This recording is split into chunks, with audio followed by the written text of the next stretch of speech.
Welcome back into our top 100 series. We are going to be breaking down players 50 through 41, so tune in.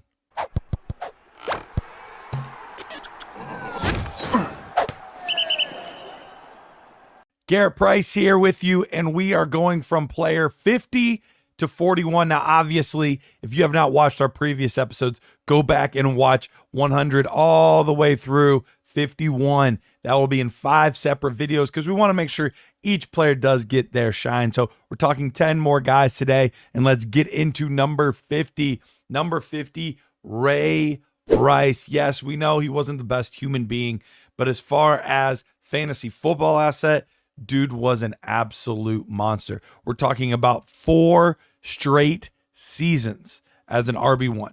4 straight, but to make that even better, every one of those seasons, he was actually a top 6 guy. So we're not just talking about a guy that barely made the cut. No, top 6 guy each and every one of those seasons.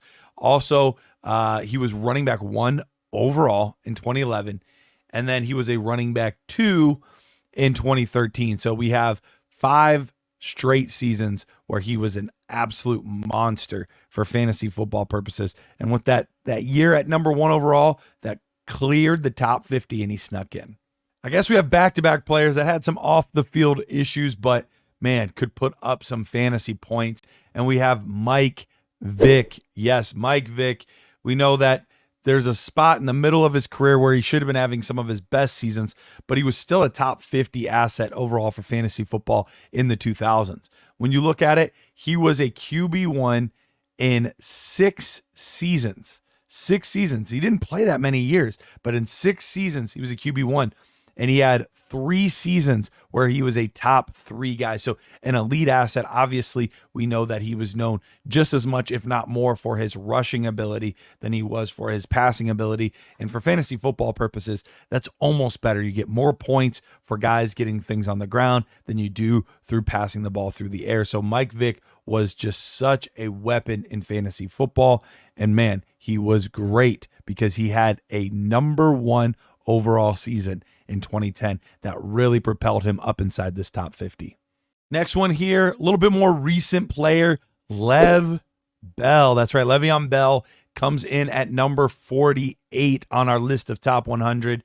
Le'Veon Bell, a guy out of Michigan State, really just took the fantasy football world by storm starting in 2013, but it was 2014 where things really took off for him. 2013, he was an RB2, but in 2014, the number 1 overall fantasy football running back, missed the cut in 2015, but in 2016 and 2017, it means he had 3 years of that top tier finish. He was a top 3 guy both in 2016 and 2017. So 3 seasons where he was inside the top 3, one of those being number 1 overall. Did have 2 other running back 2 seasons. So great pass catcher. And that's what you're going to see from a lot of these guys. There's a few that break the mold, but most of these guys at the top, great pass catching ability. And that really propelled them towards the top of this list at the running back position. Lev Bell, number 1 overall pick in a lot of redraft leagues during his run. One of the best fantasy football assets of the 2000s. Next, we head to Atlanta, and we've got a wide receiver.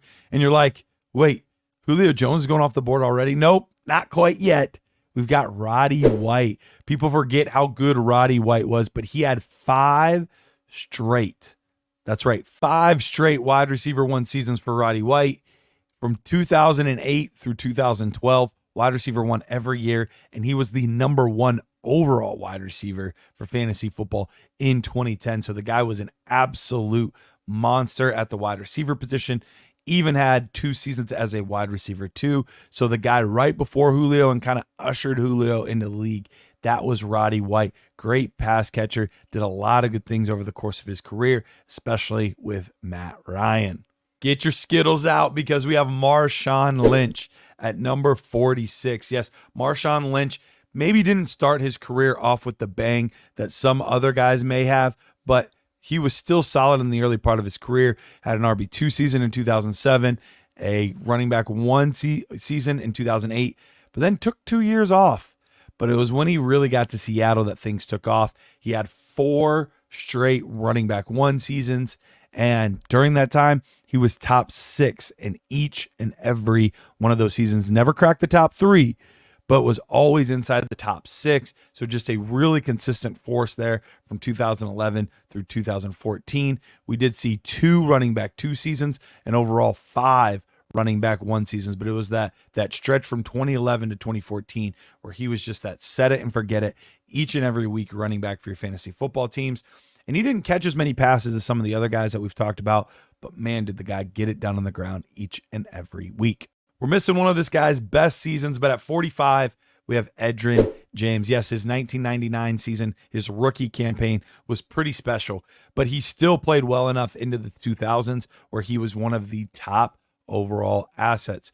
In 2000, he was a top 3 guy, and overall, we see 5 running back 1 seasons and 2 running back 2 seasons over the course of his career.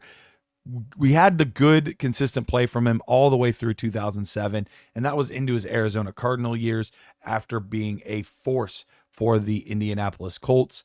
Look, you play with Peyton Manning, good things are going to happen. We'll see that again later on in our list, but you play with him, obviously good things are going to happen, but he proved it on his own, being able to do it with a different team on a different roster later on in his career. Edgerrin James, a guy drafted in the same class as Ricky Williams, but ended up being the more productive fantasy football asset. Here's a name that ended up being higher on my list than I originally thought, but it's Ahman Green. Ahman Green, he had 5 straight RB1 seasons for the Green Bay Packers.